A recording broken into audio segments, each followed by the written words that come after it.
Welcome to the What Really Happened radio show. Putting America first, second, and third. Here is your host, Michael Rivero. And aloha, America. Welcome to our show today. It is Tuesday, December 1st, 2015. We're in the final month of the year. Still autumn. Still technically autumn. We have lots and lots of stuff to talk about today. The phone lines are open, 877-300-7645, 877-300-7645. Tom is sitting in our control room, as usual, hand hovering over the telephone, ready to answer the call when you call on him. We've got a caller waiting on the line. I'm going to get to you in just a minute. A couple of quick program notes. Tomorrow in our third hour, our guest will be Virginia State Senator Dick Black, talking about this letter that he basically wrote to Syria, laying out his perception of just how the United States has mucked about with yet another country on this world. He's drawn a huge amount of flack for that. We're going to be talking with him in our third hour on tomorrow. The lovely Lady Claire, due to a scheduling conflict, will be joining us as our third hour guest on Thursday rather than Friday, so make a note. And we're going to go ahead and get this phone call from Steve in Massachusetts. Aloha, welcome to the show. What's on your mind? Hi, Mike. Two things. First, I want to talk about the Paris attack, and I noticed on the news, on NBC, I think it was NBC News, right after they talked about the attacks, they stated that recruitment of the people joining the army rose up significantly, and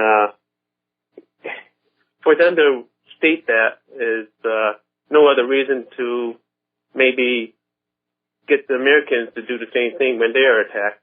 You know, I'm sure of that. I'm sure of that. They're going to say, now you have to join the army. And, military recruitment has been in serious trouble because enough soldiers have gone off to these war zones and come on back to be talking about what it is they're really doing over there. And the young people are saying, this isn't a giant open-air Nintendo set like the recruiters are promising us. They're talking to all these returned veterans who were made all these glorious promises of you will be trained to do this and you'll be trained to do this and you'll have a great career when you come out of the military. And all they spent their entire time in service doing was peeling potatoes, washing floors, or killing people. And there's not really much of a career path along any of those lines. So recruitment is really down, and, they're going to try and rah-rah everybody and stampede them. But again, one of the signs I'm seeing from the U.S. propaganda is a great deal of thrash factor. They're not able to find anything that's getting any traction with the American people for a very simple reason. We've been lied to so much. We know we've been lied to so much. We're not going to take anything coming out of Washington, D.C., Wall Street, or the corporate media at face value. We don't want to risk being made total fools of before the eyes of the world again. Yeah, exactly. The real reason why I called you is I came across this article. I don't know if you knew anything about it, but it talks about how Israel made claim to the Golan Heights. Yes. And the article is based in 2013 and it stated that when it made claim, it granted an energy company based out of New Jersey called Genie Gas and Oil. Yes. Which grants the right to explore that territory, even though it's not really there to begin with. Oh, that's never stopped Israel before. No. And if you look behind who's behind that gas company, the advisory board is Dick Cheney. Oh, yeah. Rupert Murdoch, Jim Coulter. The investors include Rothschild, and it's the same group of people that keep coming back. And it seems like U.S. is willing to go to war, possibly World War III, for the same group of people. It's the same story over and over again. It's always for the money junkies. It's always for the money junkies. Once they get enough money together, they can buy themselves a war to conquer other people's wealth and make it their own. Now, the issue with the Golan Heights, of course, is nobody recognizes Israel's annexation of the Golan Heights. It is occupied territory, and under international law, at some point it has to be given back. Now, Israel doesn't want to do that, first of all, because they still dream of the greater Israel project from the Nile to the Euphrates. Second, there's a huge amount of oil just got discovered underneath the Golan, and Israel covets that. And, of course, the Syrian government wants it because it is, after all, their territory. And I think the reason why Israel is moving forward with supporting ISIS and Al-Qaeda in Syria is to overthrow Assad, because if Assad gets all these hired mercenaries and terrorists out of his country with Russia's assistance, the very next thing Assad is going to do is retake the Golan Heights and start exploiting those resources. And Israel doesn't want that. Israel wants to hang on to the Golan Heights, and they're expecting that the U.S. government will send American sons and American daughters in uniform to protect their stolen property. Yeah, exactly. They stated that in an article as well, that they, that's one of the main reasons why they want Assad out, for that reason. Yeah, it is, and their justification is, we can't let terror governments have the oil. We have a right to take all their wealth in order to make them weak and helpless before us. And that really is, their justification, to steal anything. We have a right to steal things from other people in order to keep them weak and helpless and not a threat to us. Unfortunately, when total whacked out paranoia is your national character, there's no amount of conquest and theft that is ever going to get you to relax. There's always going to be another enemy that has to be impoverished. At first it's going to be Syria, then it's going to be Lebanon, then it's going to be Canada, then it's going to be the United States. And even then, Israel is still going to be screaming, the world is against us, the world is against us, save us, give us your money and weapons, and your kids. Yes, me. It's always about me. Yeah, it really, really is. And, it does have a tendency to grate on other nations on planet Earth to see this kind of behavior continue. Okay? Yeah. Okay. Well, thank you, Michael. All right. Thanks an awful lot for the phone call. We're going to let you go and get into the headlines here. Interesting little article came out over in Pravda. NATO should dump Turkey before it tries to rebuild the Ottoman Empire. Now, that's a little bit of a reach, but I linked to this story because it provides the second confirmation that Turkish submarines have been shadowing Russia's warships in the Mediterranean, which, given how Turkey backshot the Russian jet over Syria, their crew's got to be a little bit nervous right now. And when we first heard the story, it was only a single source, so we kind of cooled it. Now we've got a second source. Now, Russia is downplaying all of this, saying that the fact that Turkish submarines are following their warships, well, that's just, that's just business as usual. That's what they do. And yes, to an extent, they're correct. But again, with Turkey's demonstrated history of simply opening fire on Russian assets, it's obviously a very critical situation. Now, the other story that we were looking at had to do with a report that appeared in a couple of different places, again, including Pravda itself, that Turkey had closed the Bosphorus to all Russian warships. Now, the 1936 Montreux Convention gives Turkey control of the Bosphorus, but with certain conditions. Civilian shipping cannot be interfered with. And with regard to military shipping, military ships from countries not bordering the Black Sea, there are limits. How many can go through and how long they can stay. None of this applies to Russia. Russia borders the Black Sea. So that was looking to be another big stink and appeared to be another provocation by Erdogan, trying to thumb his nose at Putin, trying to get Putin to react, so that the reaction could be held up as more Russian aggression, we've got to go. Now, apparently some phone calls were made, and as of the last report, which we got from Sputnik News, no troubles reported for Russian ships in the Bosphorus, and here's a direct quote. Okay? At the moment, Russian naval vessels are experiencing no problems passing through the Bosphorus Strait or the Dardanelles. That's the giveaway word, at this moment, meaning that all of a sudden Turkey said, yes, green light, go ahead, do what you're going to do. The only legal justification that Turkey would have for blocking Russian ships from the Bosphorus is if Turkey declares war on Russia, and I don't think Turkey is quite ready to do something that reckless. We'll be right back. And aloha, America. Welcome back to the show here. Now, as you know, one of the big troubling scandals for Turkey and Turkey's president, Erdogan, is the revelation that Turkey has been buying stolen Syrian oil from ISIS and rebrokering it onto other locations. The evidence for this is continuing to surface everywhere. Erdogan tried to, how dare you, out of the mess the other day by saying that if Russia really could prove that Turkey was buying ISIS oil, that Erdogan would resign, which is grandstanding. He's not going to resign. He's just trying to play the, I'm the stalwart fellow with integrity. I'm not going to lie to you, and so forth and so on. But already it was like hurling the Defy. And everybody is piling on board this. Now we're looking at WashingtonBlog.com. Yes, Turkey is buying oil from ISIS. And their source is that last August, they caught an ISIS official responsible for the oil smuggling, Abu Sayyaf. And he confirmed, yes, ISIS is shipping stolen Syrian oil and Iraq oil out through Turkey, where it is brokered and sold to other customers who may or may not know that they're receiving stolen goods. Probably most of them wouldn't even really care at this point because they're getting a discount deal. Because ISIS obviously isn't paying the government of Syria for all that oil, they're able to basically sell it to Turkey at half the current market rate. Ooh, lots of profit for everybody out there. So we accept your resignation, Mr. Erdogan. Even the Free Syria Army has announced it has corroborative evidence that prove Turkish crude purchased from ISIS based on contracts. They apparently have copies of the actual contracts signed by Turkey to buy Iraq and Syria's oil resources from ISIS.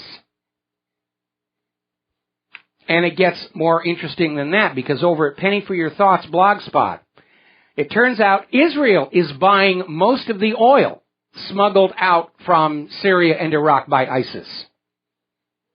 And apparently Kurdish and Turkish smugglers are transporting oil from Syria and Iraq and selling it to Israel. This according to reports in the Arab and Russian media. An estimated 20,000 to 40,000 barrels of oil are produced every single day, generating about $1.5 million in profit for the terrorist organization. Everybody's double dealing. Now, the war is not going well for the forces of overthrow. Over 170 wanted militants surrendered to Syrian authorities in Homs. It's all falling apart here for the U.S. proxies. Russia has now formed an alliance with the Kurds in order to push Turkey out of Syria. Now, Russia is pointedly not attacking the Turkish military, but they're basically going, just like they turned around the war against ISIS on behalf of the Syrian government, now they're going to do the same thing for the Kurds. Now, the Kurds have gone public, wagging their finger at President Barack Obama, who sent in 300 military advisors into Iraq and promised us they would not be in combat. And the Kurds are saying, of course they're in combat. They've been in combat for months. They've been in combat since the day they showed up. They're not trainers or advisors. They are U.S. combat forces. Now, the Pentagon has just, they're losing it over there. The Pentagon has issued a warning to Russia not to arm its warplanes flying over Syria with air-to-air missiles, because it's going to complicate the situation. No, actually, Turkey flying into Syrian airspace to shoot down Russian warplanes, that's complicating the situation. But apparently in the eyes of the Pentagon, really it's just going to be simpler for everybody if Russia lets Turkey shoot down their planes in Syrian airspace and not try and fight back. Really, that's the simple, easy course to go. And of course, Russia's not going to do that. All of their flights now are escorted. They have air-to-air missiles. They brought in the S-400. Now, we posted a video, or actually a link to a story that has a video, where this Department of State spokesbimbo is fielding questions from the reporters, and one of the reporters asks her about a story that was in Russia Today, where this Russia Today camera crew in Latakia was fired on by a U.S.-made BGM-71 TOW missile. And the spokesbimbo said, I'm not aware of those reports, I'm not aware of those reports, I'm not aware of those reports, I'm not aware of those reports. And the reporter came back and challenged her, saying, doesn't the United States keep track of where U.S.-made weapons are going? And all the spokesbimbo could say, I'm not aware of those reports. In other words, I'm totally clueless. That's why I have to work for the U.S. government. I don't know anything at all.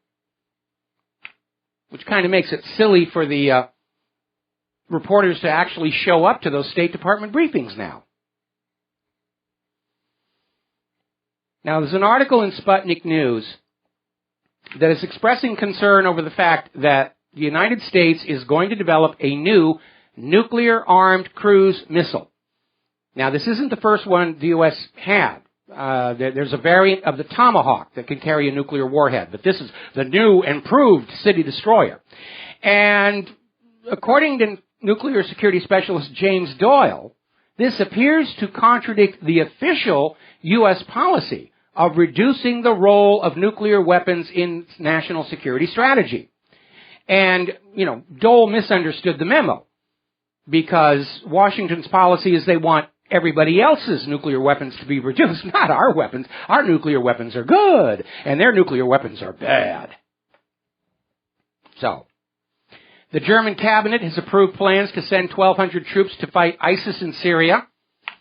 And we all know it's a dodge. They're piling all these troops in there to do a push against Russia, to get Russia out of there and still achieve the real goal of Assad, getting rid of Assad, which they've been trying to do for over 4 years now. That's what's going on here. And so every one of these countries are going to say, we're getting back into the fight against ISIS. They were never in the fight against ISIS. This is all the fight against Bashar al-Assad. ISIS works for the United States of America. The U.S. funded them, trained them, gave them weapons. But they're sticking with their official story. And if you don't believe our official bovine excrement, then you're a disloyal American. Or some such nonsense. Got to take a break for commercials. We'll be right back. And aloha, America. Welcome back to our show here. And before we get back to the news, let's grab ourselves a phone call from Mo in Florida. Aloha. Welcome to the show. What's on your mind? Thanks, Michael, for taking my call. I watched, I'm sure I don't know if you did or not. I don't watch all the president's speeches hardly ever, but this conference in Paris where he was talking about we don't have any mass shootings in other countries. Yeah, can you believe that? I mean, he's standing there in Paris, which just had the terror attacks, the Charlie Hebdo shooting. Now, either Obama has just admitted those were all false flags and not real attacks, or he's just qualified himself for removal from office under the 25th Amendment. Just exactly what I thought. Is there a foot in the mouth award? I mean, is he just nuts, or everybody's crazy? I looked at it and I didn't know whether to laugh or cry. Yeah, we need a golden hoof and mouth award around here, I think. Well, I just had to say something because you think you're going crazy. You're watching this and it's so No. We're saying he's going crazy. He's the one who's clearly losing it. Thanks. Yeah, these mass shootings don't happen in other countries. Oh, gee. I think French decorum probably broke down at that. Anything else, Mo? No, just your comments on this Erdogan thing where he's challenging the United States or NATO to provide proof of this oil supporting the ISIL selling oil. Well, that's a safe bet. Erdogan knows the U.S. and NATO is never going to provide any proof here. They're part of the conspiracy. It's all going to be coming from Russia and Free Syria Army and the rest of it. And they'll say, that's not proof. Those are terrorist organizations. You can't listen to them. Really, we're the government. You should listen to us and believe every single thing that we say. And, methinks the president doth protest way too much. Thank you, Michael. All right, thanks an awful lot. We're going to let you go. Now, Lindsey Graham is literally drooling to get a war going. He's out there in this comment. This is being quoted over at Crooks and Liars, where he's come out and said Americans better be ready to go to war with ISIS. He and John McCain are out there saying, you better be ready. We're going to have this war whether you want it or not. You better be ready. Okay, Lindsay, if you really feel that way about it, here's your rifle, here's your parachute. We ran out of the desert camel, but here's a bright, day-glow orange jumpsuit left over from the CIA's torture centers. Watch your head climbing into that transport aircraft, and we'll call Damascus and tell them you're on your way to kick their butts all by yourself. But think back on how many times we have been lied to by this government to trick us into wars. Remember the stolen incubator story? Tricked us into the first invasion of Iraq? The lies about Saddam's nuclear weapons that tricked us into the second invasion of Iraq? Remember how a year and a half ago they were trying to trick us into supporting war with Syria with more lies about poison gas?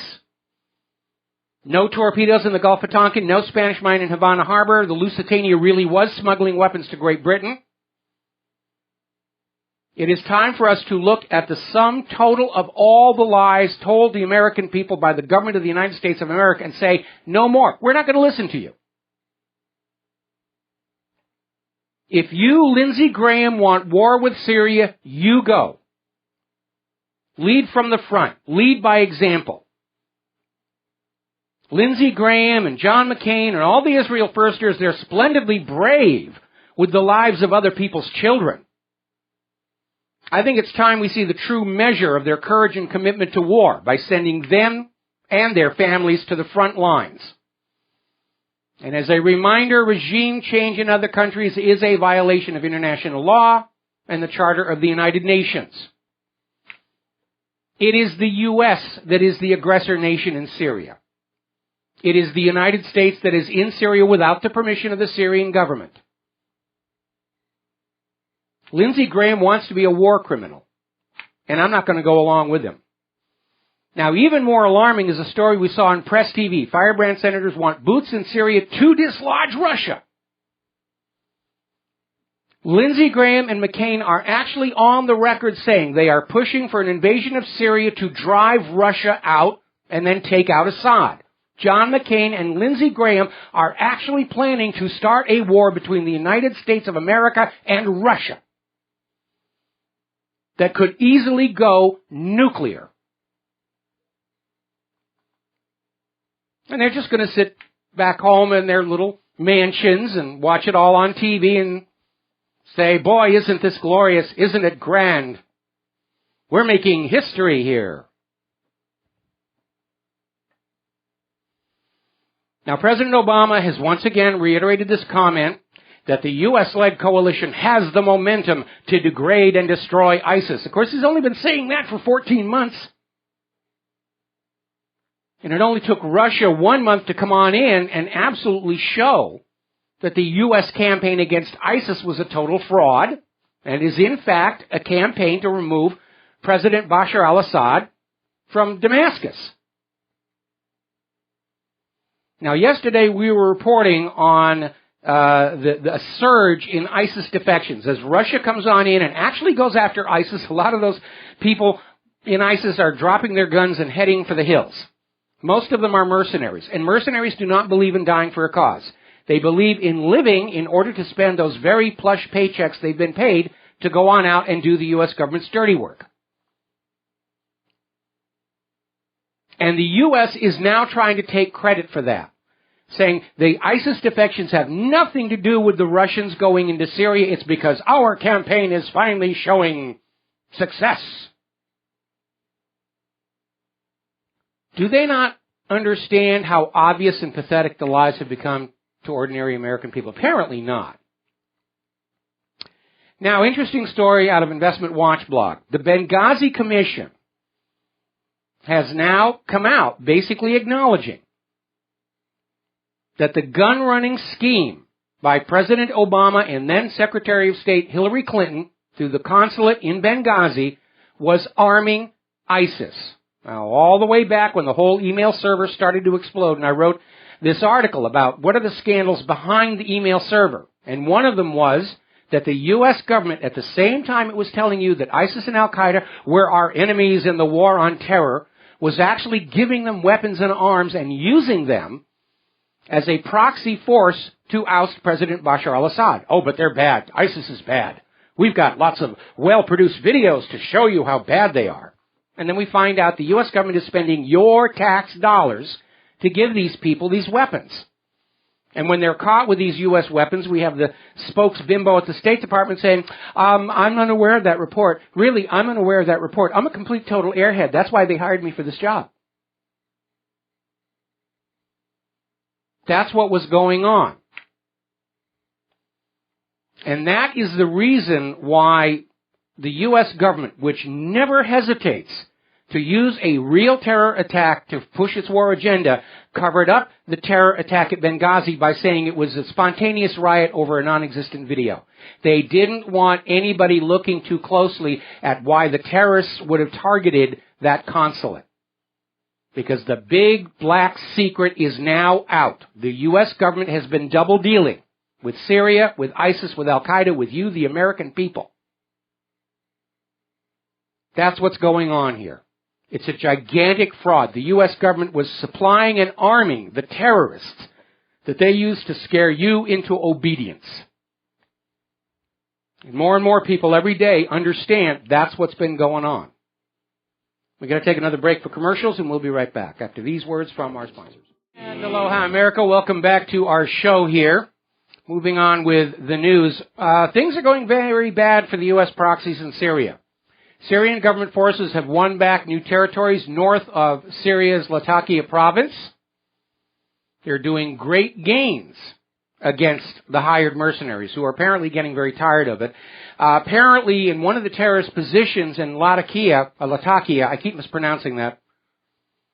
The reason for that, believe it or not, is the Rocky and Bullwinkle show, where they had this fractured fairy tales, and they were talking about tobacco, and they kept calling it Latakia, and that's where that comes from. But I understand that that's wrong. Latakia. Anyway, back to the real world.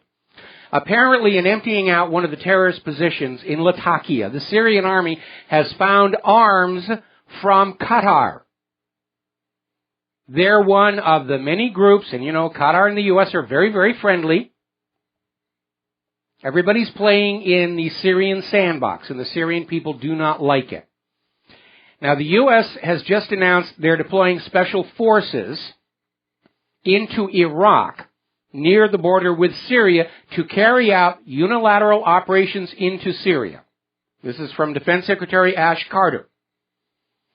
And they'll be operating without coordination with the Syrian government, of course, because the Syrian government is the real target. And all these people playing around in there, sooner or later somebody's going to make another mistake, like Erdogan did shooting down the Russian plane, and things are going to get more intense. But this new special forces in Iraq are going to be on the border to strike across the border into Syria, cause a bunch of mischief, and skedaddle back over into Iraq. And even though they are in an area controlled by ISIS in Iraq, they're not going to be doing anything about ISIS in Iraq. Because ISIS is really their ally. You're not supposed to know that, of course. Yesterday, the Iraq army gave advance notice over radio, TV, dropped leaflets for all civilians to leave the city of Ramadi in preparation for a massive assault by the Iraq army to retake that city from ISIS. And the operation began today, and ISIS is using chemical weapons against the Iraq soldiers. Gee, I wonder where they got those. Remember when John Kerry and Barack Obama were trying to tell you, oh, Assad has got poison gas. He's using poison gas. It's Assad, really. No, it isn't. It's the ISIS forces. They've got them. Now, over in Saudi Arabia, there's a growing upset over there regarding death sentences given to political detainees. The new government of Saudi Arabia is cracking down on dissent, and we're starting to see this all over the Western alliance. All the nations allied politically, economically with the United States that used to have this image of standing for human rights and civil liberties and freedom of speech, all the rest, the mask is falling off. And we are seeing the true nature of all of these governments, whether it's Saudi Arabia, France, Canada, the United States, Australia. And we are seeing the true nature of these governments that have metastasized inside what used to be democracies and republics and are now autocratic rulership. Apparently, one individual tweeted a message comparing Saudi Arabia's use of beheadings to that of ISIS, which is a reasonable observation to make, although the way Saudi Arabia does it is a little more humane than we saw in the ISIS videos. I mean, if it's done right, it is a painless form of or relatively painless form of execution. That's why Dr. Guillotine invented that machine for the French Revolution, to make the execution of the nobility as quick and painless as possible in an age before lethal injection or electrocution. But apparently the Saudi Justice Minister is threatening legal action against this tweeter, which has spawned a new Twitter hashtag, Sue Me Saudi Arabia, which is just exploding all over Twitter right now. Israeli airstrikes have hit more targets in Syria, near the border with Lebanon. And we're following this case of these 3 Israelis who captured a teenage Palestinian, burned him to death inside a car at a junkyard. And the 3 Israelis were caught and arrested and charged. And 2 of the Israelis were found guilty of kidnapping and burning to death. They're going to be sentenced sometime in January, maybe. The family is very concerned that they're going to get off very, very lightly. And it turns out his fears are well-founded, because the court in Israel just suspended the case of the 3rd Israeli who was considered the ringleader, the one who got the other 2 to go along with him. You know, and all this time they're saying, not guilty, not guilty, not guilty, and when it was the other 2 were found guilty, this guy changes his plea. All of a sudden he's saying not guilty by reason of insanity, and the court said, by golly, that's it. Case suspended. Going to sentence him to a mental hospital for a couple of weeks or something. Apparently Israeli forces have shot another Palestinian woman dead in the West Bank. As usual, they're claiming she had a knife. She was trying to stab and attack people. That's become their cover excuse. Kind of reminds me of that South Park cartoon where they're out there hunting, and before they shoot the animal, they have to shout, "It's coming right for us." And that's what the IDF seems to be doing. But it is out of control. Now, as you know, Israel has embarked on a campaign where anytime a Palestinian is accused of attempting an attack or anything, Israel destroys the homes of the entire family. That's collective punishment. That's a war crime. It's a violation of international law. It's a violation of the laws governing occupied territories. But, of course, Israel sees itself as above the law. Well, the International Red Cross has been donating tents to the Palestinians whose homes have been destroyed by the government of Israel. And as of yesterday, the government of Israel is now confiscating the Red Cross tents from these Palestinians whose homes were destroyed, leaving them without any shelter at all. Talk about a mean streak. They make the Grinch look like the paradigm of charity and virtue. It's amazing. Interesting question being asked by the Electronic Intifada. Following Israel's devastating attack on Gaza in 2014, the United Nations made a big deal about humanitarian aid. We're going to go into Gaza. We're going to fix everything. We can't bring the dead people back to life, of course, but we're going to make everything okay. And they raised a lot of money, and they went on in there. And as it turns out, do you know how many destroyed homes have been rebuilt by the United Nations since 2014 in Gaza? 1. Just 1. They take a lot of pictures of it and put it out there. See, we're rebuilding homes in Gaza. 1. Just 1. Now, Ziad Hamouri, director and founder of the Jerusalem Center for Social and Economic Rights, is warning that Israel has a plan to withdraw residency from non-Jews living in Jerusalem. And he's basically saying this is going to be 120,000 people now in Jerusalem will be forced to move behind the separation wall. This is ethnic cleansing by any reasonable definition of the word. Remember that caller we had yesterday, how more and more the government of Israel is acting like the Nazis? It's absolutely true. Okay, now then, let's see. Iranian travel agencies may boycott Turkish airline over excessive demands. Apparently, the Turkish national carrier has asked them to increase their guarantee bonds. In other words, pay them more money for the privilege of doing business with Turkey. And Iran said, you know something, we really don't need to do business with you all that much. Up in Ukraine, Kiev is accused of redeploying tanks and multiple rocket launcher systems to the line of contact. Again, ongoing, continuing violations of the Minsk Accords, the peace agreement. Everybody's gunning for a war. And unfortunately, the problem is the people pushing for war are not the ones who get killed and crippled in it. It's always somebody else's family, somebody else's kids. We got to stop that. We got to break that cycle where people in positions of wealth and power can start a war, but they never have to pay for it or suffer. That is something that needs to change. I miss the days when leaders led their own armies like Napoleon and Alexander the Great. We need to get back to that. We'll be right back. Aloha, America. Welcome back to our show. Hour number 2. The phone lines are open, 877-300-7645.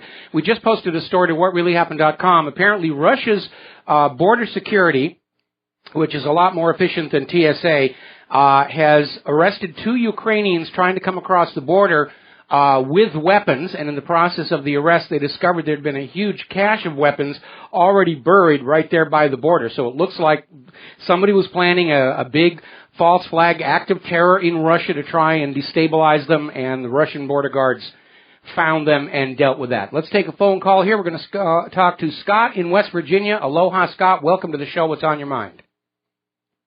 Hello, Mike. Hey, I don't think I've ever heard anybody mention this, but it might be food for thought, is if these people are actually not connected with the United States or United States backed, don't you think they'd use some reverse psychology and say, hey, thanks, America.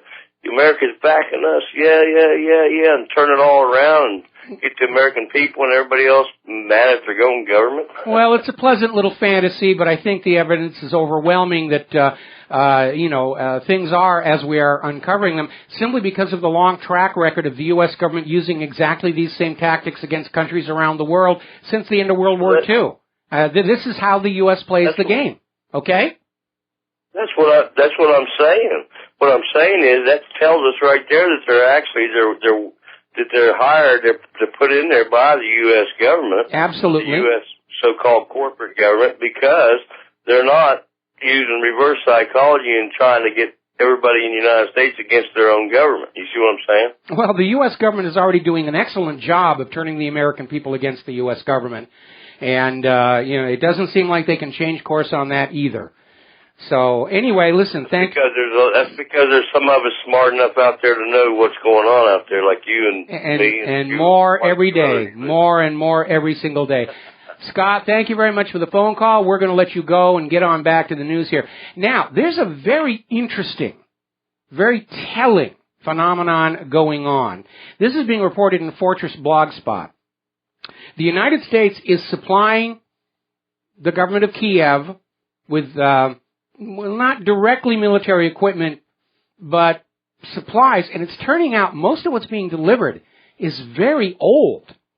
They've sent them 100 Hummer military Jeeps. The newest ones were 20 years old.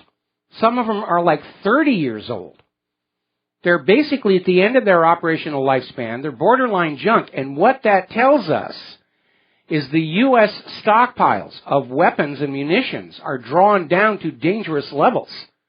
They don't have anything else to send. Because we know the U.S. wants Kiev to recapture the eastern Ukrainian republics, to recapture Crimea, and this is all they can send. And to me, that tells us that the U.S. government the Pentagon has run out of newer equipment to send. They're bogged down in all of these quagmires they've started: Afghanistan, Iraq, Libya, Yemen. This was all supposed to be over and done with in 2008, according to General Wesley Clark. Here we are, 2015. We're starting to see some, U.S. military support to their ally in Kiev is this real old, used-up stuff. And I'm sure Kiev will appreciate it, but it sends a signal. The U.S. stockpiles are empty. Now, story coming out of Fortress Blogspot again. Donbas Volunteer, we are at war with American imperialism. Yes, we know that. Ever since the U.S. covert overthrow of Kiev's elected government back in 2014, we know this is part of a continuing pattern the U.S. is engaged in since the end of World War II. Covertly attempting to overthrow the governments of 50 other nations, succeeding about half the time, including nations we're supposed to be friends with. They tried to do it in France at one point, which is probably what, a lot of dust in the air, probably what triggered France's call for redemption of their Federal Reserve notes for gold, because that only happened about 3 years after. We are getting reports of shelling of Donetsk, and we're seeing more reports on how these so-called Ukrainian radicals, who are, in all probability, a front group for Poroshenko, are trying to isolate Russia's Crimea completely. They're trying to create a blockade. They've cut the power lines, they're trying to cut the water, they're trying to cut food supplies. So this is continuing there. Now, Kiev has its own problems to deal with. Apparently, a member of the Ukrainian parliament has accused Saakashvili of extortion and racketeering in Odessa. Remember, Saakashvili used to be head of his own country. He's not that anymore. He was made the mayor of Odessa by Poroshenko. And apparently he brought his style of government to come on in. And apparently there's a huge, huge scandal going on there. Apparently Saakashvili is playing the same game that Hillary Clinton is. He's got a charitable foundation that people are ordered to contribute to. So that's all coming apart. Over in Moldova, a lot of tension going on there. The government of Moldova is trying to float the idea of unification with Romania. And they're getting a lot of resistance from their people. There was a protest rally in Chisinau. Not too large, 100 people or so. And Moldova has announced they've arrested paramilitaries who planned a pro-Russian uprising.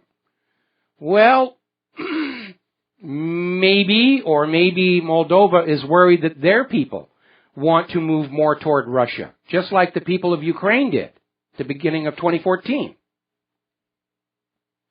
There's been a subway explosion in Istanbul. Nobody's taken credit for that yet. Over at the Sofia airport, suspicious luggage was exploded. They don't know what was in there or if it was harmful or not. They simply grabbed it, took it away, and blew it up. Apparently there was a bomb scare over at BBC headquarters in London where a suspicious package was found that nobody could identify. Maybe it was those missing videotapes from the BBC report on how World Trade Center 7 collapsed 20 minutes before it actually happened. BBC said, well, we can't find those tapes. We don't know where they are. Therefore, we cannot explain away the situation. Maybe that's what was in the package. The U.S. Embassy in Kabul has been warned of an imminent terrorist attack. They're wagging terrorism just as hard as they can. Let's talk about the economy. And there is a story that should sound alarm bells all over the European Union and indeed in every country that is enslaved to a privately owned central bank. The Greeks have been ordered by their government to declare on an official Greek government form all the cash they have in their possession in their home. In the cookie jar, under the mattress, buried in a mayonnaise jar out by the grapevines. And to declare all their jewelry and precious stones. Now, why would the Greek government do that? Because the last official act of any government is to loot the nation. And yes, it can and will happen here. It is inevitable. When governments fail from their own mistakes, they loot their own population. Ordinary people are always made to pay for the mistakes the government has made, for all the accumulated crimes and corruptions. Just dump the losses on the people, because that's the essence of a fascist economic dictatorship. We keep the gains, the people bear the losses. That is fascism, and that is where we are right now. along with, of course, the abandonment of civil liberties and freedom of speech and the rest. All right, we got to take another break for commercials, and we will be right back. And aloha, America. Welcome back to the show. And we just posted this video, just now getting it to the front page of WhatReallyHappened.com. And this is going to show you what's going on in Israel and Palestine.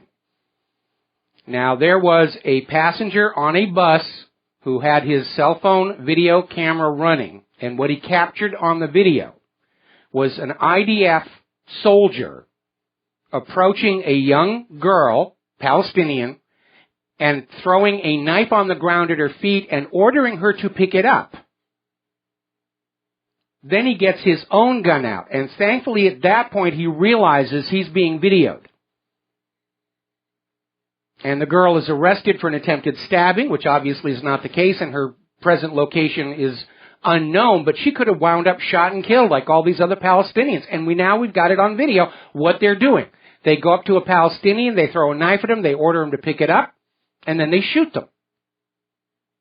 And it's on video. It's really disgusting, to say the least. Alrighty, let's see. Getting on back to more of the news. We're talking about the economy. We're talking about this very draconian order from the government of Greece. And apparently this is a plan that was put into effect by the Greek government before the rise of Syriza. But Syriza apparently is doing nothing to block it.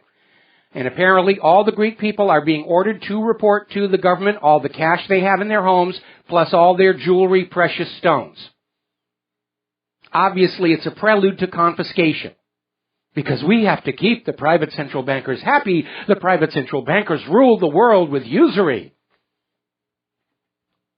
And yes, it's going to come to the United States. Remember, Roosevelt did it back in 1933. Turn in all your gold. We'll give you stacks of the ink and paper stuff. And then they devalued the ink and paper stuff. Now, China has just unveiled its first domestically produced passenger jet. And apparently it is a resounding success. And all of the Chinese airlines are going to be using it for domestic flights. And Boeing just lost that contract.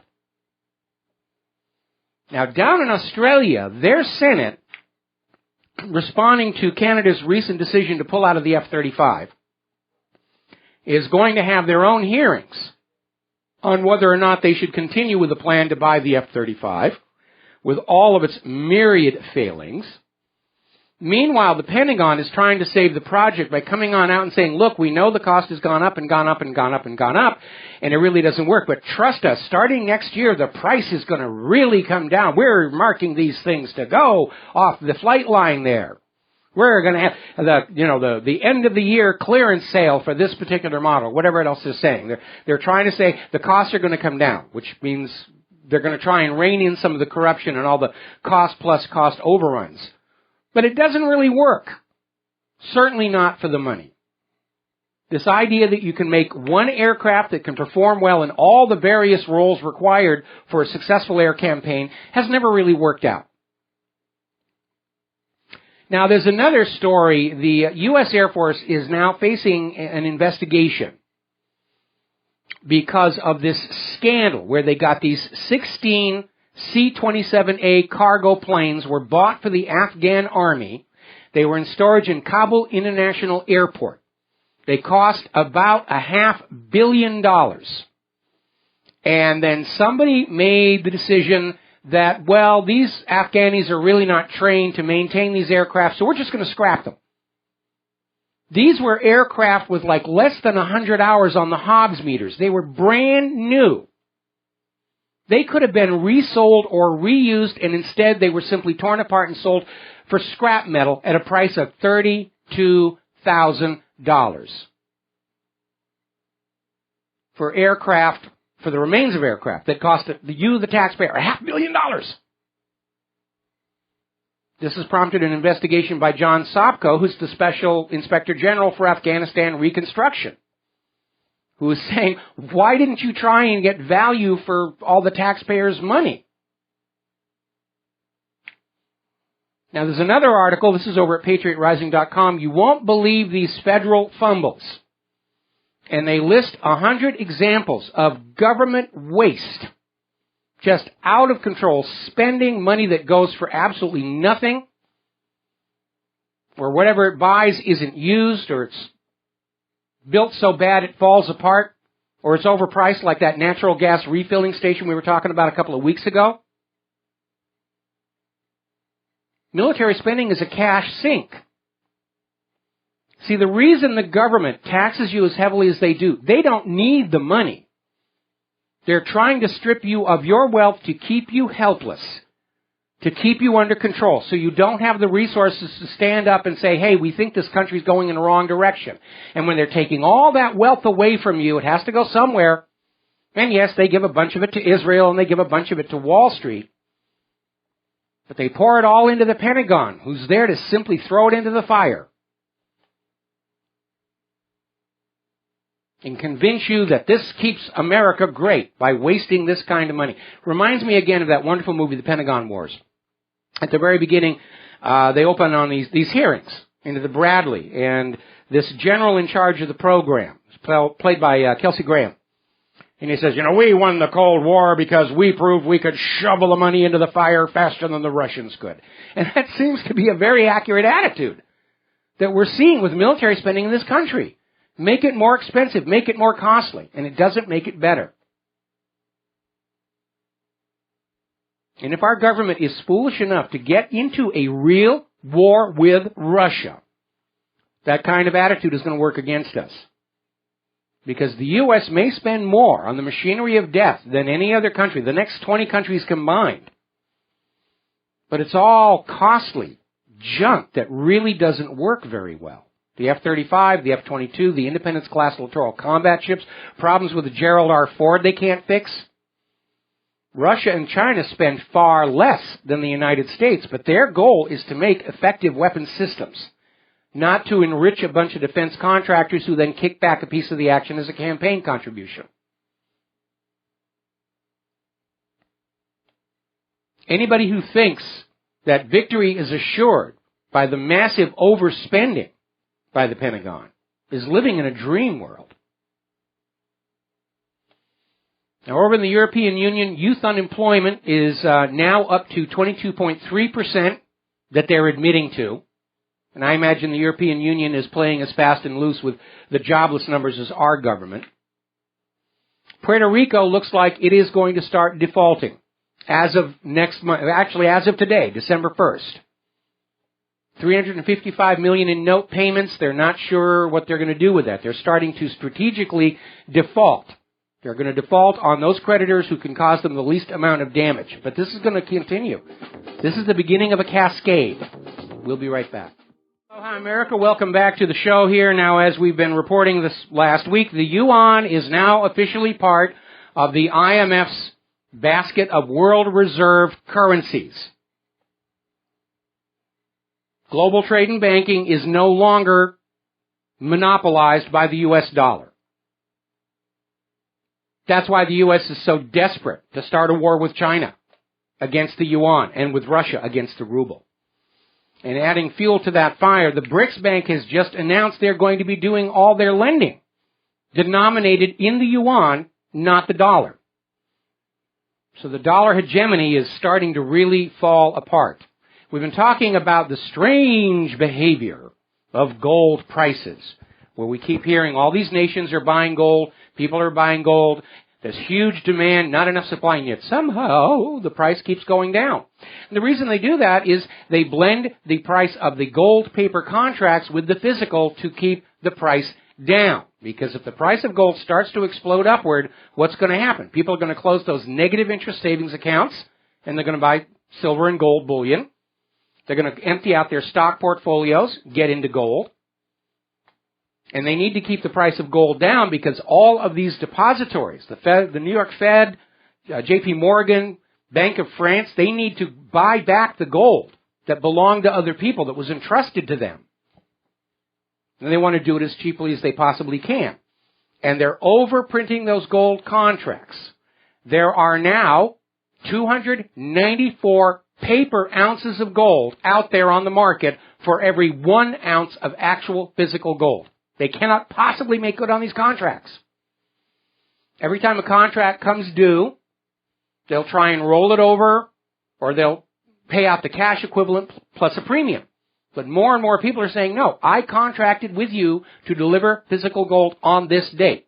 If it's not here, we're going to court. So, anyway, very alarming development. And again, this gets back to this idea that what is really driving forward the agenda for a U.S. war with Russia and China is trying to protect the dollar. And now we've got Obama had a meeting with Turkish President Erdogan at the climate summit. And he came out with the announcement, I want to be very clear, Turkey is a NATO ally. And he invoked Article 5 of the NATO treaty that says an attack on one ally shall be considered as an attack on all allies. And NATO is saying, we will defend Turkey against Russian aggression. Well, I got a news flash for you people. Russia has not attacked Turkey. Turkey shot down a Russian warplane inside Syrian airspace. But they want their war. They don't care how they get it. They don't even care if you understand it's all nonsense anymore. They are that desperate. In the next step, there'll be some kind of a false flag to make it look like Russia has carried out an unprovoked act of aggression, and they'll be off and running. Kiss your children and what's left of your money goodbye. Now, turning to our political circus, interesting analysis coming out of shadowproof.com. Libya's collapse proves that Hillary Clinton did not learn anything from the mistakes of the Iraq War. But then when you get to be that high in politics, you take the attitude of, there's nothing left for me to learn, I know it all already. I have the best advisors. But there is absolutely no question. Hillary Clinton completely mismanaged Libya. I mean, it's very hard to find anything she did as Secretary of State that actually worked out well in the end. Her campaign is desperate to find something they can point to as a policy success while she was Secretary of State. And this article is coming on out there saying that basically, yes, Hillary was there supporting regime change in Syria, and we know now that the U.S. government was arming and supplying ISIS and Al-Qaeda in Syria, and the consulate in Benghazi was one of the conduits. Now, the Washington Post is trying to revive Hillary's campaign by declaring, by imperial media edict, that Hillary Clinton's email problems have gone dormant. Their Washington Post has declared, it's old news. Don't think about it anymore. It's last year's news. We don't need to think about that. Moving forward. And they're out there saying, there was another release of 8,000 emails by the State Department and say, nobody noticed. Well, nobody appeared to notice because the corporate media was obsessively focused on other things. The Washington Post is out there saying, this is a good thing for Hillary. She needs to get past this if she's going to be the president. Well, we did notice the new emails. A lot of very revealing things in there, including more classified documents.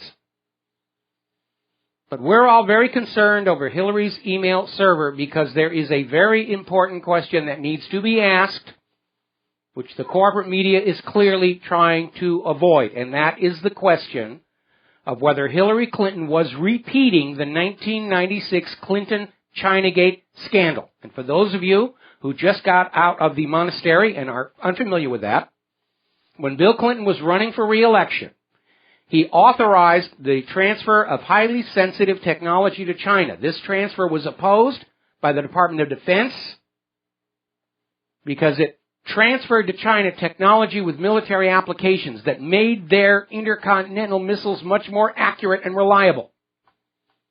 And at the same time Bill Clinton was doing this, Chinese money was pouring into his re-election campaign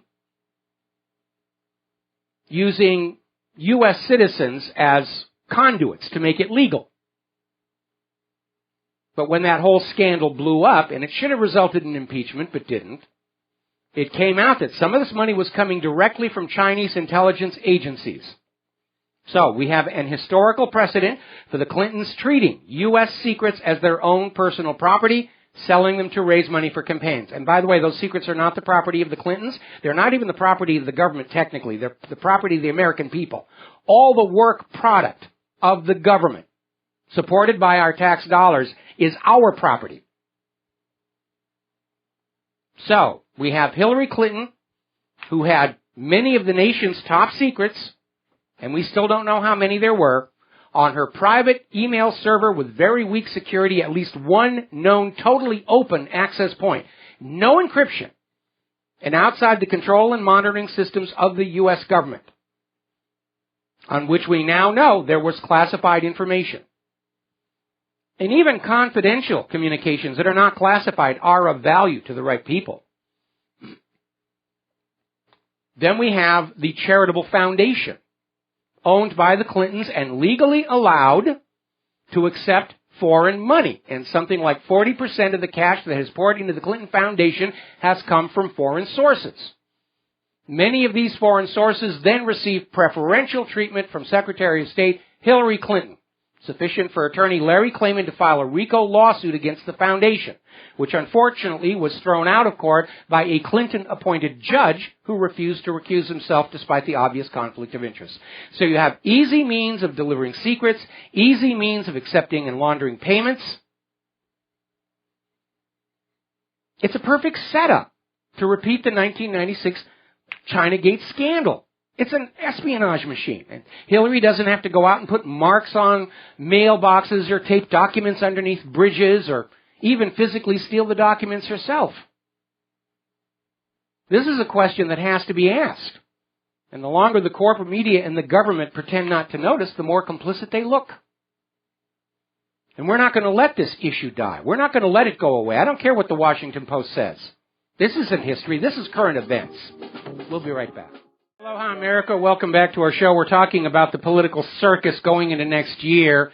Apparently, on an interview with CBS this morning, earlier today, Hillary was once again questioned about the huge sums of money being donated to her campaign by Wall Street. And once again, she invoked 9/11 as justification. We have to protect Wall Street from the terrorists, therefore it's okay for me to take campaign money from the money junkies. Now, we'll come back to that in just a little tiny bit. More problems for the Clinton Foundation. According to a Wall Street analyst, the Clinton Foundation has failed to file legally required audited reports. Now, this comes hard on the heels of some shenanigans with their tax statements. But one of the states in which the Clinton Foundation is registered as a charity requires by law audited reports if the charity has revenues of over $500,000 per year, and the Clintons are way, way beyond that. So, according to this report published by Charles Ortel, who was the man who found the accounting irregularities at General Electric, the Clinton Foundation either simply didn't bother filing the required annual reports, failed to disclose relevant information, or filed work product purporting to be an audit of results that did not meet professional requirements. In other words, they just came up with a document and said, here, this is all you need. Kind of like the Clinton presidential blind trust documents that magically surfaced 3 days after the man who was in charge of producing them, Vince Foster, was suicided, and the body dumped in Fort Marcy Park. Now, here's the point. When they say an audited report, it means you must go to an outside company that has no other connection to you than the contract to do the audit. They double-check everything that you've done. That's what's required. And what Ortel is saying is the paperwork that was filed by the charity didn't have that. There's no double-check that it's accurate. Now, here's another article coming out of Washington Post. This one's a little more honest than the earlier one that said, well, we're past the email server scandal. Just pay no attention. There's nothing here. Yeah, there's a lot there that clearly they're avoiding talking about. And the article here is Hillary Clinton panders to middle-class voters with unrealistic tax promises And they're basically going down the list of all the tax credits she is promising for all kinds of liberal behavior.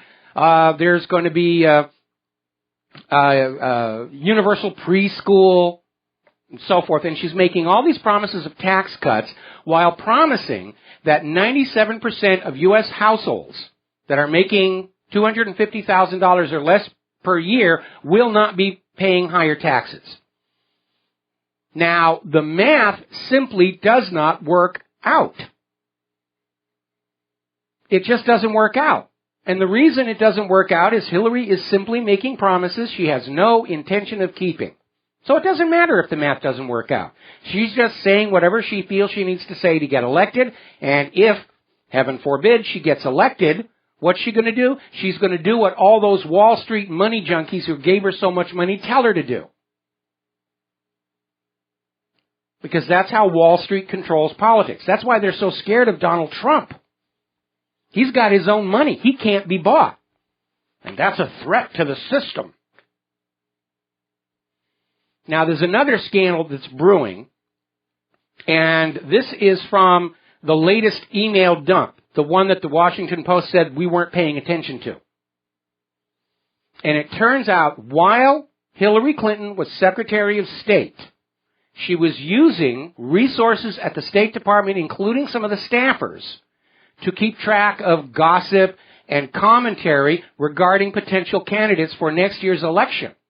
That's a misappropriation of government taxpayer assets. She's not supposed to do that. She's supposed to do that on her own time, spending her own money with her own staffers. And she was using her State Department people to do that. That is now out there in the newest emails. But Hillary's still out there trying to rally the women, screaming all men are rapists and I will save you from them. And at least within the Congress, that grand benevolent asylum for the aged, infirm, and helpless, it does seem to be having traction. Right now, there's only one female senator who is not endorsing Hillary Clinton's candidacy, and that's Elizabeth Warren. And my esteem for Ms. Warren has gone up as a result of that.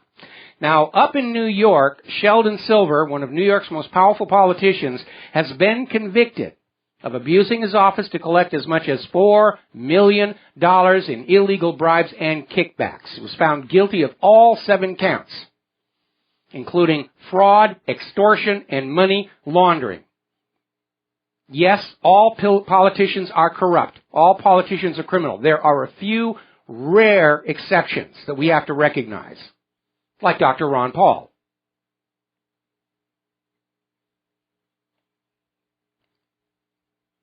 But overall, we've said it before, the curse of political power is that it attracts the very sort of people who should never be allowed to have it. And the reason the Founding Fathers designed our government the way they did, with power and authority diffused across the nation, and a federal government intentionally hamstrung and weakened by 3 branches, keeping watch on each other, was the recognition that people who desire high office desire it for their own personal wealth and aggrandizement. So Silver got convicted on all 7 counts. Another corrupt politician. It's the nature of the beast. So let's talk about immigration now. Apparently over in Sweden, they had 14,000 refugees who did not qualify for Sweden's refugee status, and they were scheduled to be deported. Surprise, surprise, they've all completely vanished. Nobody knows where they went. 14,000 that are now loose in Sweden, and who knows how far into the rest of Europe they have spread. It's amazing. Now, over in Germany, the German district court in Passau has ruled that Angela Merkel has effectively nullified German law on illegal immigration by opening the country's borders, and as a result ordered a people smuggler released with the lightest possible sentence.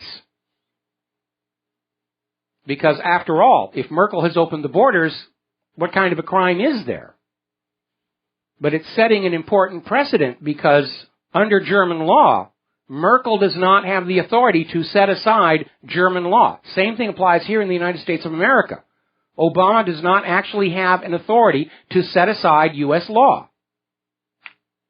Now, somebody wrote into me reminding me about the Immigration and Nationality Act passed on June 27, 1952, same year I was born.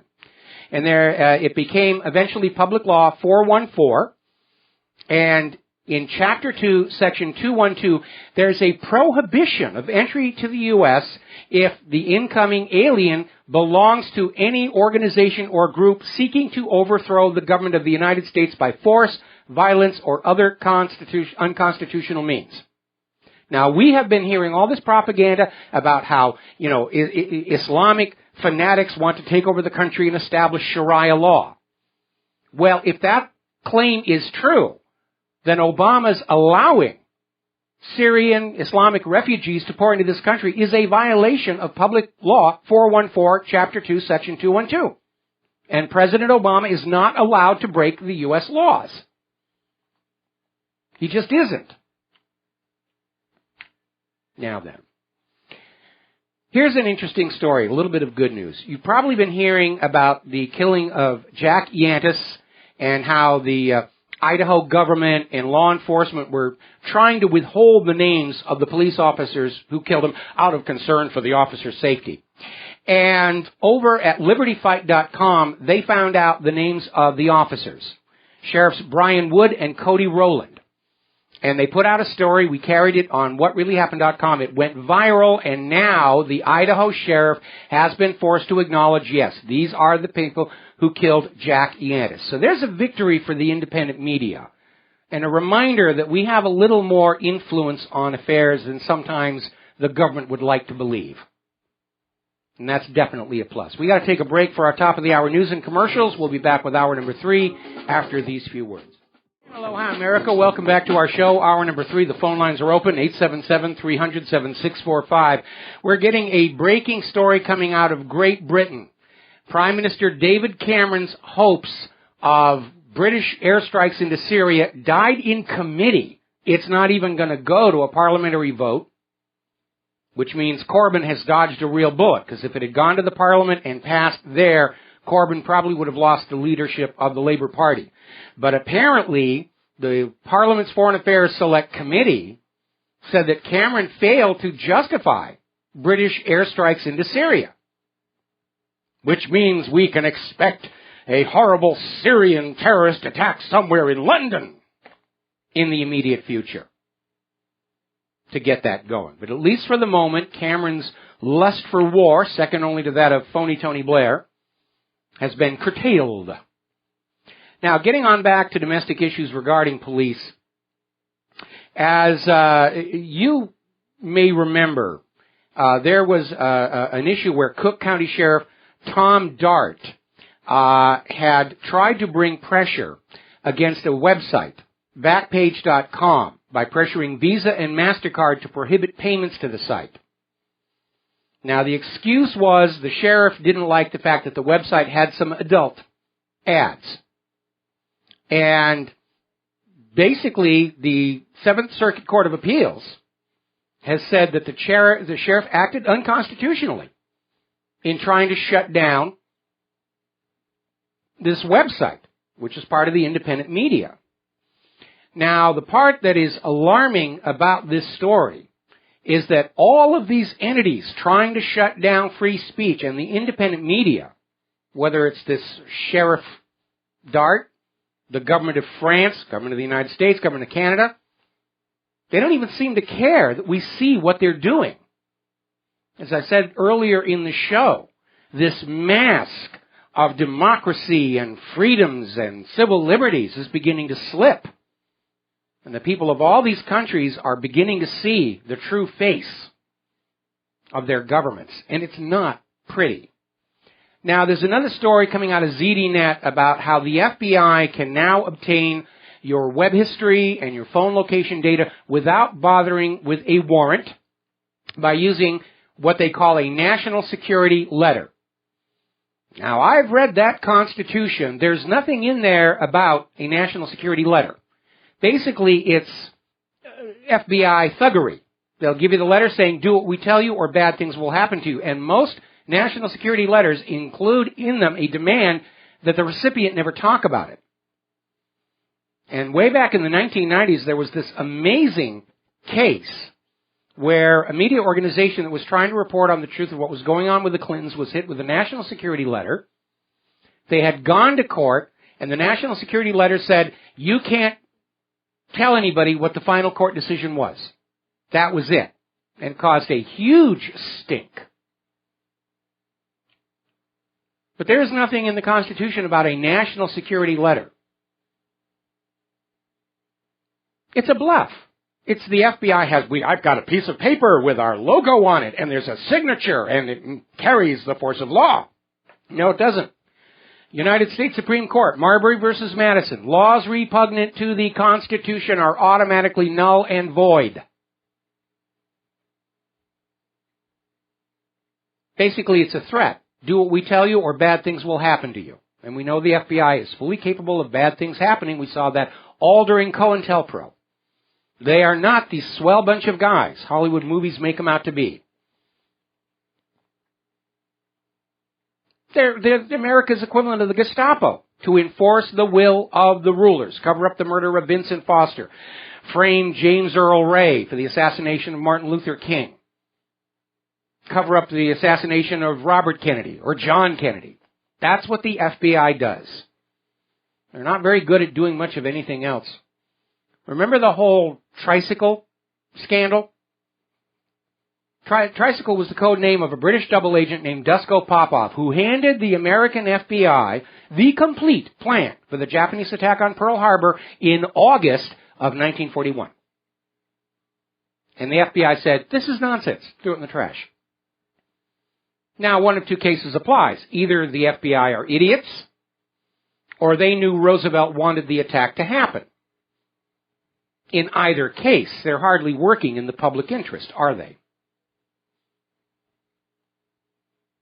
All right. Now then, story out of Patriot Rising. The National Security Agency says they have stopped spying on you this week. Their legal authority to violate the Fourth Amendment, and again I'll refer you to Marbury versus Madison, has expired. But the classified documents say they are lying.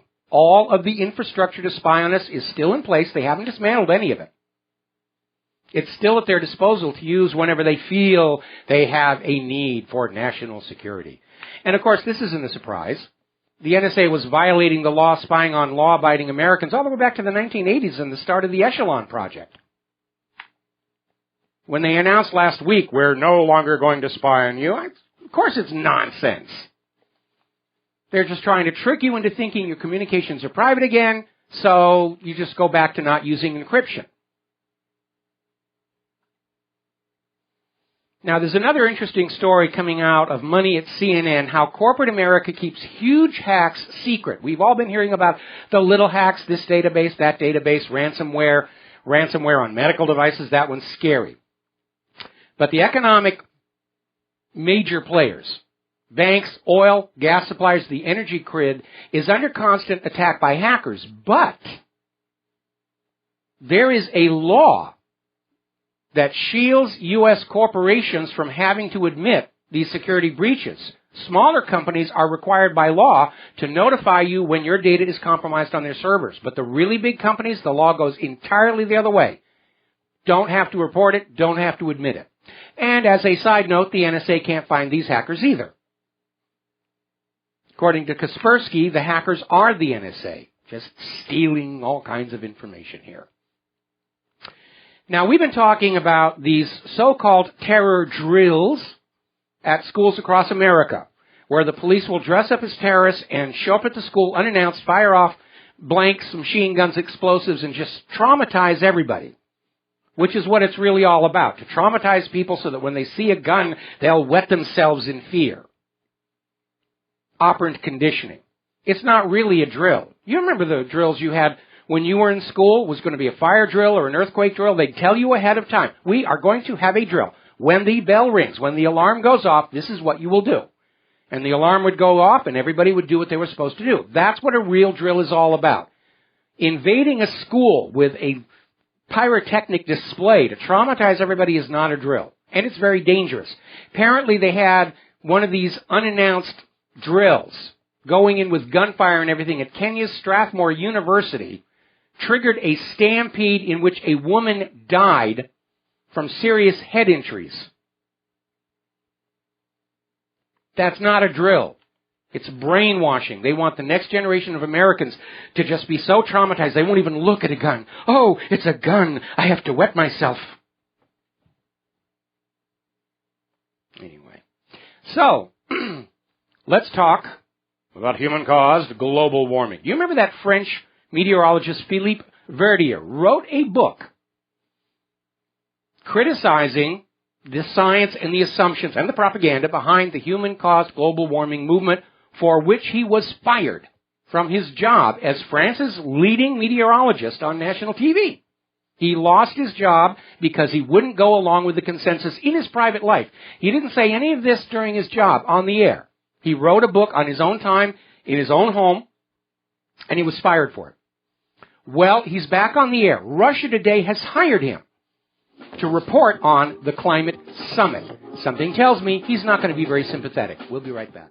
Aloha, America. Welcome back to the show. We're talking about human-caused global warming and the ongoing Paris Climate Summit, where they are basically trying to beat the deadline, which is the end of this year, to establish some kind of global hegemonic economic domination based on the necessity to tax carbon dioxide to save us from being broiled alive.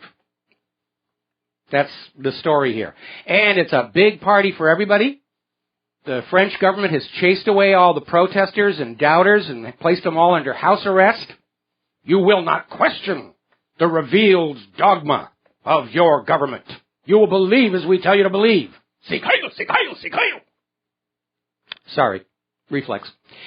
Anyway, apparently Obama and French President Hollande had a little working dinner at a $380 a head 5-star restaurant in Paris. They're living it up at your expense, I might add. We were talking about the total cost of Obama's going to Paris with Air Force One, pouring out more greenhouse gases than if you took 74 cars and drove them for an entire year. The cost to you of Obama's motorcade in Paris, going from Air Force One to the summit and back to his hotel and back to Air Force One, $784,000. Just a big, big party.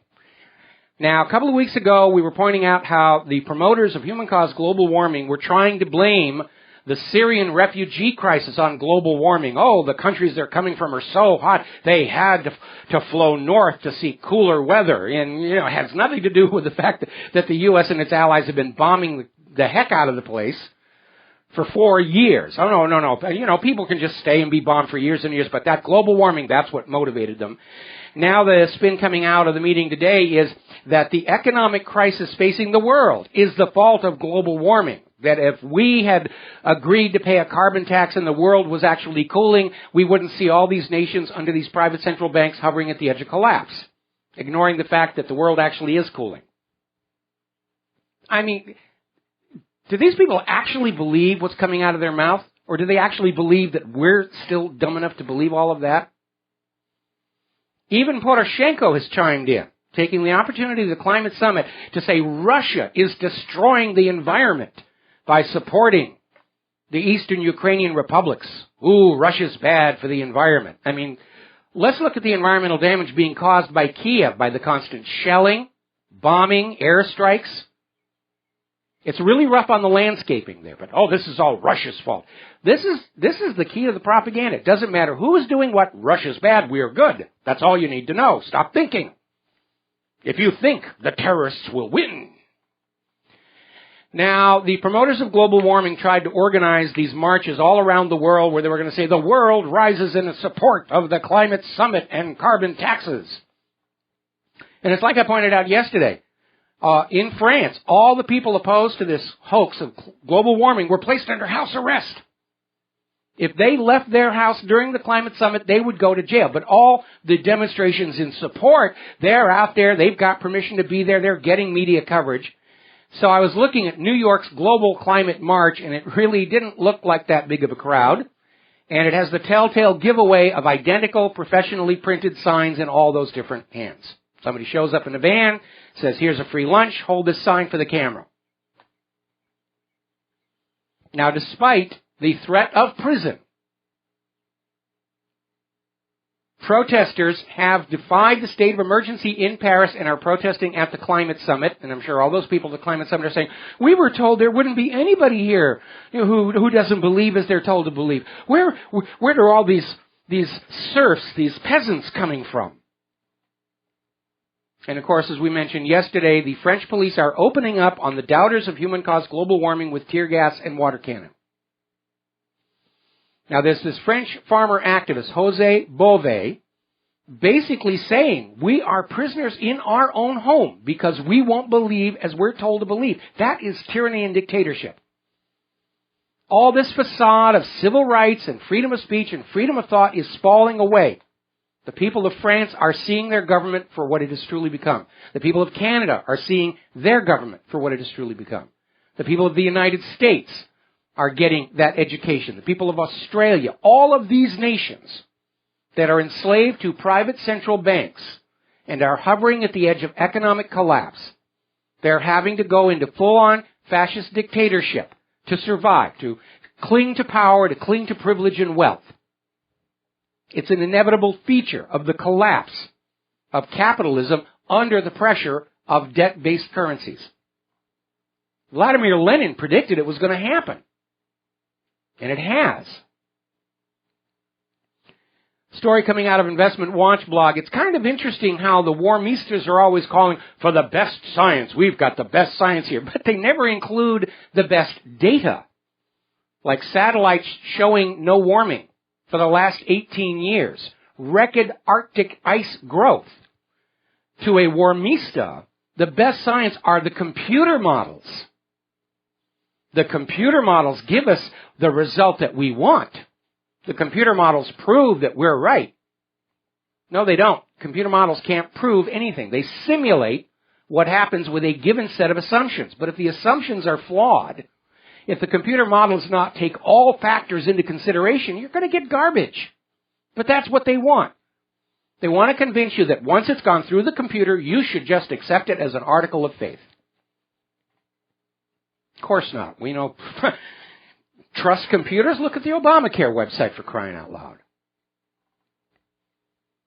So they're ignoring the record Arctic ice growth. They're ignoring that we've had the shortest melt season in the Arctic. Now, Obama is trying to pull a fast one. He's trying to claim that the agreement they're going to reach in Paris is just an agreement. It's not a treaty, and therefore it does not need to be ratified by the Senate. He, King Obama, will declare it thus. And then he put his foot into it. Because Obama says parts of the climate deal must be legally binding, but under the Constitution, it can only be legally binding if it is a treaty ratified by the Senate. He's not going to get that. Meanwhile, back here in the real world, cold front brings record lows to Northern California. City of Bogard had minus 11 degrees. Cold air mass brings record low temps to Redding, Red Bluff, matching records set back in 2006. And we're not out of fall yet. Northern Plains snowstorm sets records in South Dakota and Iowa.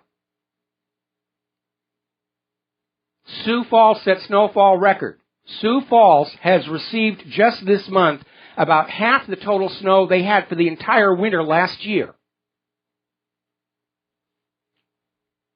And they're out there saying, well, it's because of this Arctic air coming down. Yeah, that's where the cold comes from. The Arctic. It's not staying there, is it? We'll be right back. And aloha, America. Welcome back to the show here. And I basically went ahead and reposted the video of George Carlin on Saving the Planet because he really does lay it out how nonsensical all of this caterwauling is about, you know, we're going to save this and we're going to save that. And you can't freeze nature. You simply can't. Climate always changes, always has, always will. Human contribution is minimal. It's microscopic compared to solar output and the changing shape of the Earth's orbit. I got an email during the break here saying, you know, if we're going into a new little ice age, you know, how rapidly is it going to hit? and looking at the estimates of temperature for the last Little Ice Age coinciding with the last Maunder minimum, it looked to be about a 50-year decline, then it bottomed out, and then it started climbing out after about another 50 years. Now, again, these are estimates of temperature from secondary sources, tree ring data, and so forth. So, whatever. But it's not going to be overnight like they tried to portray in the movie The Day After Tomorrow, which is one of the arguments I had with the producers, by the way. But it's going to take a decade or so before you really begin to notice what's going on. And even then, you're going to have all Al Gore and his minions saying, oh, don't you know human-caused global warming is causing snow and ice, which is, of course, not what they were saying back in 2000. Now, let's see. Obama, we commented on this during a phone call earlier in the show, but I got to repeat this. Obama is there in Paris. He's in a press conference. Somebody asks him about the Planned Parenthood shooting, which I am thinking very strongly is another one of these staged stunts by the U.S. government to make Planned Parenthood seem sympathetic after all the bad press they've been getting, and richly deserved, I might add. And, of course, to push the gun grabber agenda. And apparently on that last one, Obama was out there saying, it's because we've got all these guns here. These sorts of mass shootings just don't happen in other countries. He's standing in Paris that just had a mass shooting. And earlier this year, the Charlie Hebdo mass shooting. And he's up there saying this doesn't happen in other countries.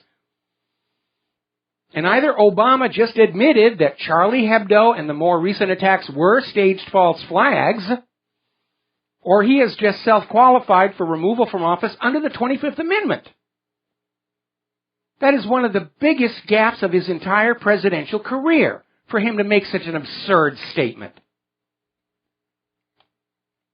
Anyway. Now, here in Hawaii, this has started to reach the national news, so we're going to cover it here. We have a big problem down on the Big Island with dengue fever. I'm on Oahu. We don't have it here yet, we are told. But I have a friend who's in one of the local network affiliates whose girlfriend came down with dengue fever, and the State Department of Health said, no, you must have traveled someplace. We don't have it here on the island. But, she'd gone hiking up in Manoa Valley, which is loaded with mosquitoes, and she came down with what certainly appeared to be dengue fever. But they're insisting it's confined to the Big Island. But they do have 112 people on the Big Island who have now contracted dengue fever, including 14 who were tourists. And there are definite regions where there is high risk, moderate risk. We have families living in a moderate risk area. And there's a new one that we're having to deal with, and it's called chikungunya fever. It's also mosquito-borne, and it's borne by the species of mosquito we have here in the islands. It was first seen in 2013 in the Caribbean. Brand new disease out of nowhere. And it spread through South America into the Pacific. We have 9 confirmed cases here in Hawaii. They won't even say where.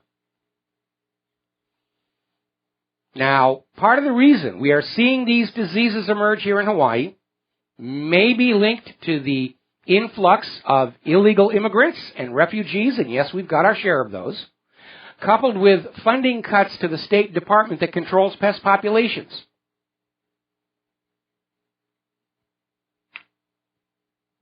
And there is no question, the illegal immigrants have been bringing diseases into this country that we haven't seen in this country for decades. New study is finding that antibiotics raise the risk of developing diabetes over 50%. It's another wonderful gift of the medical industrial complex. Whatever happened to that principle from Hippocrates? First of all, do no harm. That seems to have gone away. Another story coming out of drleonardcoldwell.com. More evidence is surfacing that the so-called 1918 Spanish flu was triggered by vaccinations and over-vaccinations and multiple vaccinations. And a lot of the deaths were apparently caused by overdosing patients with aspirin, which caused internal bleeding. And, of course, Spain was very upset over that labeling of the Spanish flu because the flu didn't come from there. But it seems back in 1918, as it is today. When the government messes up, find somebody to blame. Make it look like something that came from elsewhere, because the government has to maintain its image of infallibility. The misnamed Spanish flu, in fact, first appeared at a U.S. military base, Camp Funston, located at Fort Riley, Kansas, and first exploded among soldiers who'd been given an experimental vaccine. And they carried it around the world. And in the end, the 1918 flu killed more people than had died in World War I. Maybe somebody decided that World War I didn't thin out the human population enough. So we'll just shoot up these soldiers with something contagious and let nature take its course.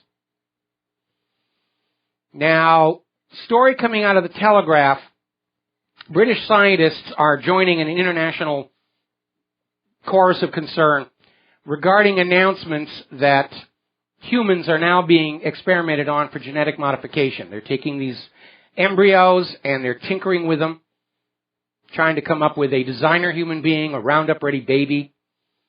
And scientists are saying we should be cautious about this. Somebody could make a mistake. Humans could be irrevocably altered and damaged by this process of genetic editing. And when we look at all the mistakes that they've been making with corn and wheat and soy and the salmon, we do need to be careful. Genetic engineering is the most dangerous technology we've ever played with. It's far more dangerous than nuclear energy. Yes, we've had reactor meltdowns. Cover it over. Stay away from the glowing parts. But if you make a mistake in the genetic code and it breaks into the wild, it will be everywhere. And there's no taking it back. And so these scientists are out there with the voice of caution saying that there has to be a ban on this idea of GM humans and designer babies. Because so far, the history of these genetic corporations has been one of recklessness in pursuit of profit. Now, do you remember a while back, there was this study done in France where they took GMO corn, glyphosate pesticide, and natural corn, and they set up these 4 populations of rats. One population of rats was fed natural corn. Another population was fed natural corn but sprayed with the glyphosate.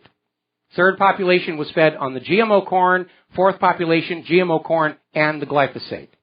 And they found out that starting in month number 4, 1 month after Monsanto had terminated their rat tests to claim the products were safe, the rats all developed major medical issues. We'll give you more about the story after we come back. Hello, hi America. Welcome back to the show. Last segment of our program here on this Tuesday. We're talking about French professor Gilles-Éric Seralini, who was in charge of this study done in France that was testing the safety of GMO corn and glyphosate, the Roundup pesticide. And their research showed that starting at 4 months, 1 month after Monsanto terminated their rat tests to declare glyphosate and GMO corn perfectly safe for human consumption, the rats started showing huge tumors, reproductive problems, shortened lifespans. And their report was published, and immediately Monsanto went on the warpath and put pressure on the journal that had published their results to rescind the article. And they were able to do that because a former Monsanto executive was hired onto the editorial staff of the journal and retracted the report. Now, the report has never been refuted, merely hidden, because you're not supposed to know that the food you're being fed could be bad for you. That's bad for the profits. And if you get sick, that'll just, stimulate the medical industrial complex economy. Now then, one of the reasons they were able to try and destroy this report was an allegation from Marc Fallos, the former chairman of France's Biomolecular Engineering Commission, who had come out condemning this report. And on November 25th, the High Court in Paris indicted this guy for forgery and the use of forgery. Now, they're keeping the details under wrap, but apparently this guy was engaging in fraud to try and smear the reputation of Gilles-Éric Seralini, and by extension, the credibility of the report. And by the way, that report has now been republished in another peer-reviewed journal. Nobody covered it in the corporate media. They don't want you to know about that. They just want you to remember that report was pulled from publication. It's been republished. No, you're not supposed to know that. Stop thinking. If you think too much, the terrorists are going to win. You have to believe what we tell you to believe. There is a Santa Claus. Saddam had nuclear weapons. There were torpedoes in the Gulf of Tonkin. So this scientist has won this landmark defamation lawsuit. He was intentionally defamed and fraud was involved. Because when Monsanto speaks, everybody bows and obeys the giant M. So we're going to call him now the giant M. Remember the crooked E? Now we got the giant M. Now, if you like snack foods, you're probably familiar with a product from Frito-Lay called Sun Chips, which is sold with an image of being healthy food, for those of us conscious about what we eat. And I like them too. I don't eat much of them anymore because I'm still trying to lose some weight.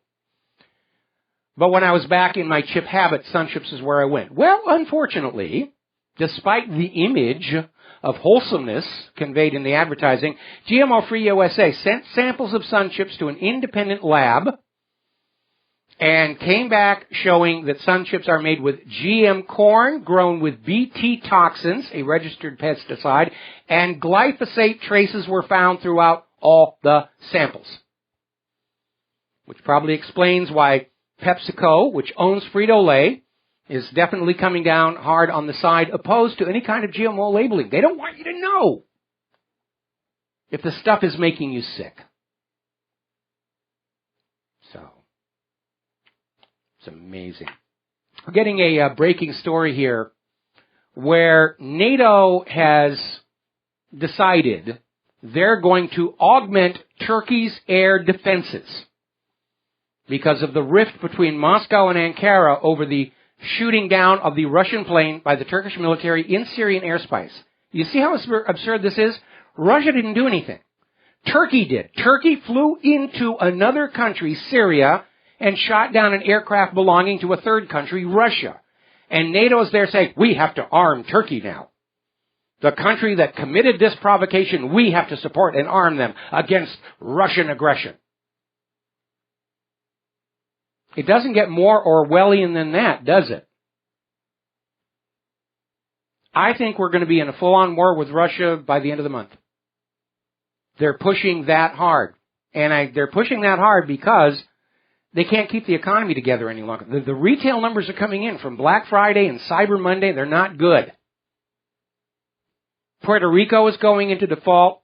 Greece is getting ready to grab the cash and jewelry of their own people. It's all going to come apart. And if the United States does not have a world war on which to blame it all, they know we, the American people, are going to stand up and point that finger of blame where it rightly deserves to go. Wall Street and their enablers in Washington, D.C.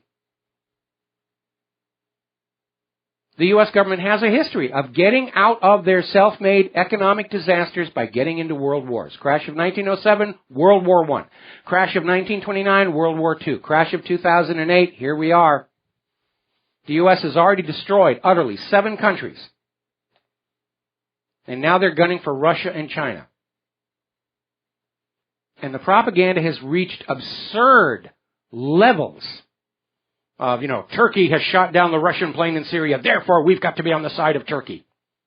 We've got to be afraid of Russia. Russia's playing it cool. Russia is not going to attack Turkey. Somebody may attack Turkey and claim it was Russia. If you look at the long history of false flag attacks, somebody could fling a missile deep inside Turkey and painted on the side is, love and kisses from Vladimir Putin, come and get us, you schmucks. Because that's how wars get started. Lies, fraud, and deception. Saddam's nuclear weapons. Spanish mine in Havana Harbor. Lusitania, Pearl Harbor. How often do you have to be lied to before you understand you live under a government that lies to you about everything? Absolutely everything.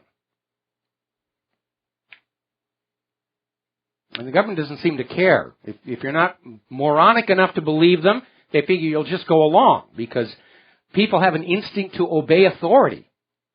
That was documented by Sidney Milgram with his experiments, which found 2/3 of people would inflict pain on a total stranger as long as some authority figure told them to do it. And it is a stunning condemnation of human nature. But there's a point I want to make. For the good of human civilization, we suppress, not always successfully, but we suppress our instincts to kill, steal, rape. Maybe, for the good of human civilization, it's time for us to suppress our instinct to blindly obey. Of course, while government will acknowledge that stealing, killing, and rape are bad, they're never going to look at the destructive aspects of blind obedience because they need that from you. They need you to obey. They need you to do what you're told to do. Don't bother us with facts and evidence. Just do as you're told. Believe as you're told. And all will be well. No, it won't. We're all going to lose this next war. Doesn't matter which side claims victory. The politicians will celebrate. The bankers will be making money off of both sides. And everybody else will pay the price.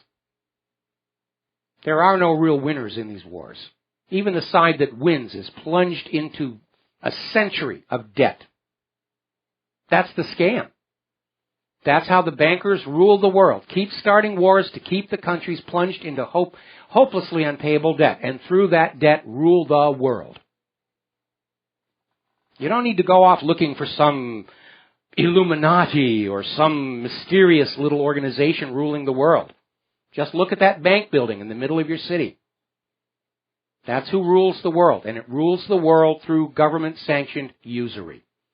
And they've been pulling this scam for 300 years, and I think it's time that we stand up and say, all right, enough of this scam.